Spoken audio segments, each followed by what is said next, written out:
Bueno, buenos días maestro. El motivo de este video es la evaluación global. Nuestro documental se titula Neoliberalismo en México. En esto vamos a hablar varios apartados, que es qué relación tiene con el curso Occidentalización y qué tiene que ver sus antecedentes en Occidente. Nosotros decidimos hacer una especie de programa con invitados ficticios. Obviamente, mi compañero Daniel Guzmán Carvajal será un especialista en ciencias sociales y políticas. Mi compañera Bárbara Nayeli Méndez Espinosa será la locutora número 2. Mi compañero Sánchez Hernández Abel Eduardo será el locutor número 1. Y su servidora Inés Blancas Vivar será una licenciada en Derecho. Buenas tardes y bienvenidos un día más a su programa favorito, La Prensa de México. Hoy es un día muy especial, ya que me acompaña el doctor Daniel Arturo Guzmán Carvajal, que es doctor en Ciencias de Políticas en la UNAM, y su esposa Ingrid Blancas Vivar, que es licenciada en Derecho y que actualmente trabaja en el Senado de la República. De hoy se hablará del neoliberalismo en México, si fue un éxito o no, y sobre sus antecedentes en Occidente. Platíquenos, doctor, sobre su situación problema de este interesante tema. El neoliberalismo en México y su influencia en el desarrollo económico imitan el papel del Estado y dejan en manos el objeto de la inversión. Entonces me pregunté, ¿el neoliberalismo, éxito o fracaso? Interesante su incógnita, doctor, pero platíquenos un breve resumen acerca de su investigación. Bueno, el neoliberalismo en México es un tema demasiado interesante, del cual no se habla mucho. Esto pues al final de cuentas es una consecuencia que hace que los mexicanos no logremos tener una conciencia histórica sobre estos acontecimientos que anteceden al neoliberalismo. Bueno, en este trabajo que presentamos, mi esposo y yo, cuenta de varias incógnitas, las cuales son las siguientes. ¿Qué se entiende por neoliberalismo? ¿Cuáles son sus antecedentes históricos? También cuál es su importancia en la actualidad y la más importante es si fue éxito o fracaso en México. A través de este trabajo se dividieron dos apartados, los cuales son los antecedentes históricos del neoliberalismo y las características del neoliberalismo. Los antecedentes históricos juegan un papel muy fundamental en la vida y en el camino de una nación. ¿O me equivoco, doctor? Tienes toda la razón, mi buen Abel, y sí, efectivamente, esto es necesario que lo sepa la población, en especial los jóvenes, ya que son el sustento por el que quiero definir qué es el neoliberalismo. Déjame ayudarte. Bueno, se define al neoliberalismo como una corriente que fue tanto económica como política que surgió en el siglo XX. Esta corriente se basaba en la defensa de un sistema capitalista. También trataba de resurgir las ideas del liberalismo clásico que surgió entre los siglos XVII y XVIII en Occidente. Bueno, el liberalismo clásico trataba sobre una filosofía política, moral y económica que defendía la libertad individual, que prohibía que limitaba la participación del Estado en la economía y prometía igualdad ante la ley. La atención desde dónde viene este sistema y cómo solo es céntrico y solo busca el bienestar de solo unos, pero platíqueme cuáles son las características, me da mucha curiosidad. Con todo gusto, la principal característica que es el neoliberalismo plantea que el Estado no debe actuar ni siquiera como interventor, sino que debe estimular el desarrollo del sector empresarial privado. ¿Me ayudarías a explicar esto, por favor? Bueno, con todo gusto.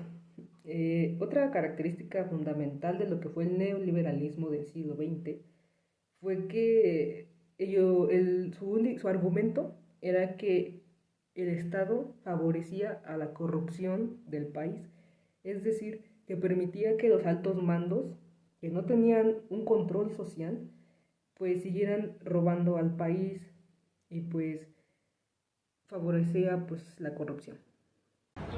me está diciendo que el único papel del Estado en la economía según el neoliberalismo debe ser crear un marco jurídico que favorezca al mercado, que no se opone al Estado en sí, sino que pretende limitarlo al propósito nada más del crecimiento del sector privado, con base en el estímulo y el arbitraje de la competencia. Por lo tanto, creo suponer que el neoliberalismo consiste nada más en deshacer el Estado y aumentar el monopolio del sector privado. ¿Me equivoco, doctor?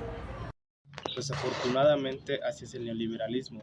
Considera que el libre mercado es el único capaz de garantizar la más adecuada asignación de recursos en función del crecimiento económico. Desde este punto de vista, la única forma de que el mercado se riegue a sí mismo es a través de la libre competencia.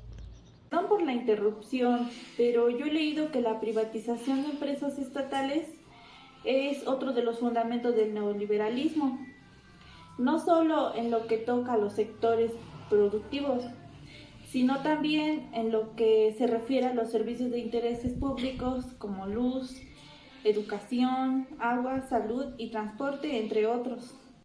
Correcto. A esto le sumamos que el neoliberalismo proponía la circulación de mercancías, capitales y personas sin ningún límite, y que el Estado no tenía control de esta materia económica. También trataba de que el neoliberalismo se enraizaba de esta manera con la globalización, y esto lo podemos ver con los tratados de libre comercio que actualmente tiene nuestro país con Estados Unidos y con Canadá, ¿no?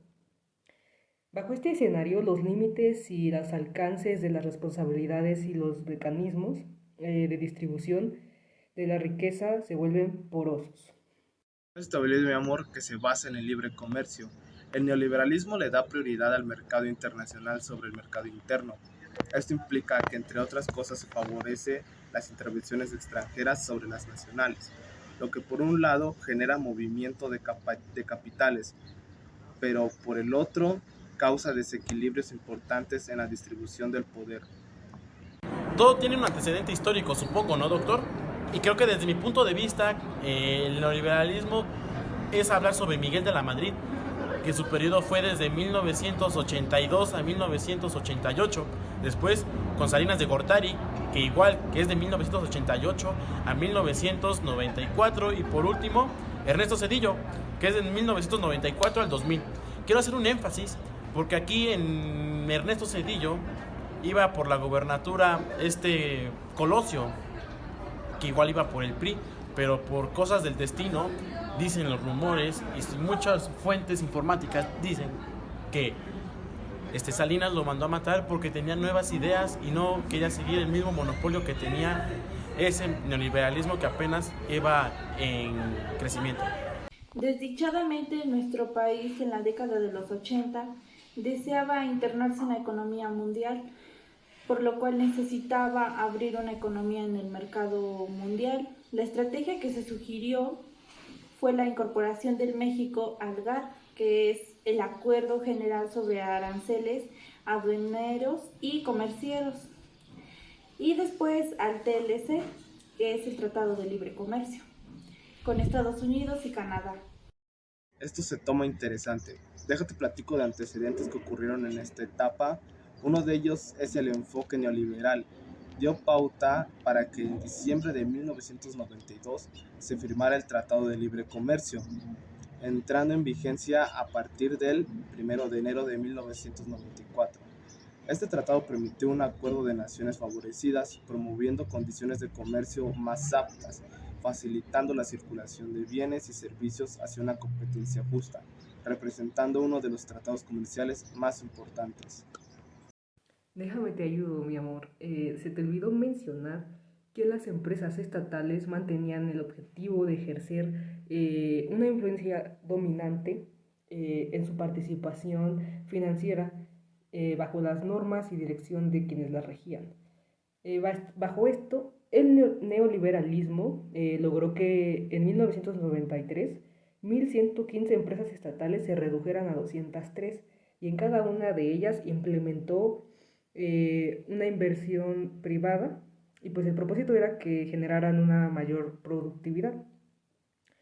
Un ejemplo de esto podría ser Teléfonos de México, que hasta el día de hoy ha sido mostrado como el resultado de mayor concentración económica y de un desarrollo abismal.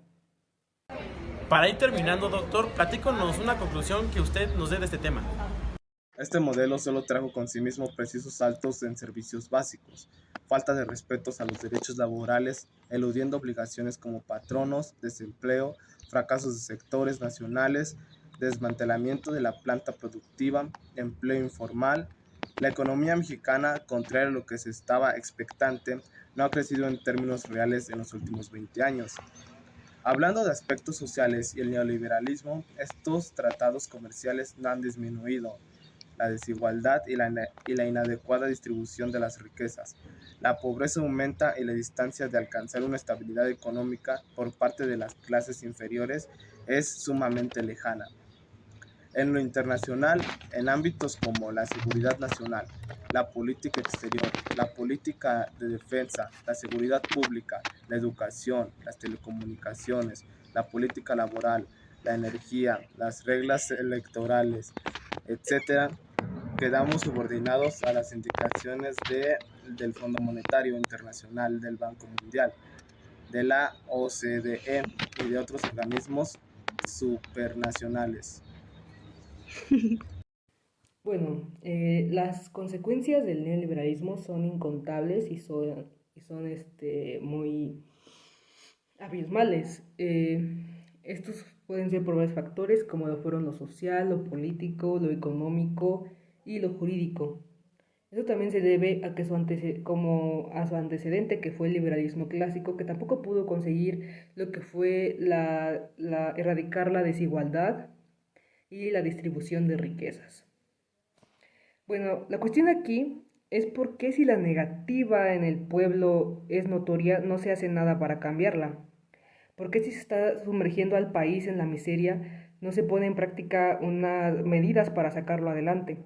La respuesta pues es sencilla y todos lo sabemos, ¿no? Eh, es por el egocentrismo y el egoísmo de los altos mandos que tenemos en México y que están cómodamente y regalan nuestro trabajo, nuestros bienes y nuestras tierras. Bueno, creo que en conclusión agradezco que hayan compartido este tema y que nos dieran a conocer los momentos más sentosos y más frustrantes en el México de hoy en día, ¿no? También por contarnos esos momentos en el que el sector social y en el sector económico no fue en un crecimiento notable, ¿no? También quiero hacer énfasis que este tema, aparte de que a mí me llegó una conclusión personal, creo que compartirlo y analizarlo y saber que esto se repite o tuvo un antecedente. Podríamos poner el ejemplo del Maximato con este Plutarco Elías Calles, ¿no? Pero comparando estos temas, una materia que yo llevé en la universidad se llama colonización y modernidad y occidentalización. Puta madre, ¿cómo va, güey? Me gusta mucho este tipo de pensamiento crítico que tiene cada uno de ustedes. Un honor estar con ustedes y compartir este tema de interés general. Reconozco su gran trabajo y no me queda más que decir que gracias y hasta la próxima, y nos vemos en otro nuevo programa en su canal a las 9. A continuación vamos a presentar las conclusiones y las reflexiones que hicimos referentes al documental y también referentes a lo que fue el curso. Y pues al final de cuentas lo que nuestro tema tiene que ver con occidentalización.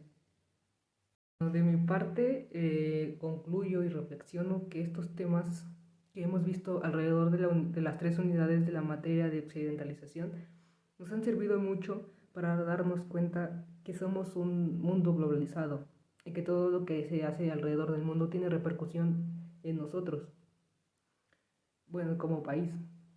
Y a esto pues llevamos lo que fue la conciencia histórica, que no muchas personas la tienen.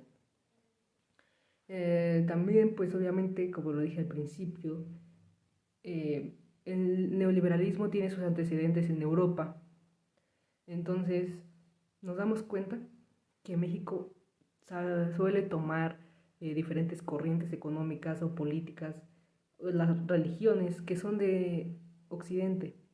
Y así pues nos podemos percatar de que hay mucha relación en esto.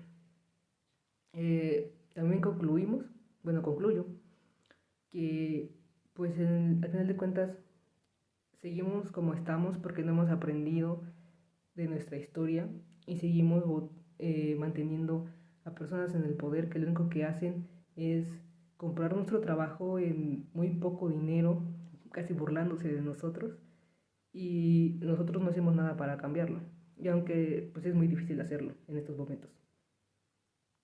Una materia que llevé en la universidad, creo acordarme que se llama occidentalización, colonización y modernidad, ¿no? Esa materia, aparte de que hablaba globalmente de los sucesos, de cómo a poco el hombre empezó a ganar poder, a ganarse avaricia, hablando de la independencia de los Estados Unidos, hablando y quedándonos en énfasis de por los factores que influyeron para que se diera a conocer la Primera Guerra Mundial, ¿no? Y creo que comparar estos hechos históricos con lo que actualmente tenemos nos da una conclusión y una perspectiva de la vida de qué nos puede hacer, ¿no? También agradezco a los maestros que me dieron un énfasis y nos dieron que para entender la historia, primero para entenderla, una de sus funciones es que primero hay que saber nuestro pasado, entenderlo, nuestro presente para comprenderlo y el futuro para visualizar o para idealizar cómo puede ser.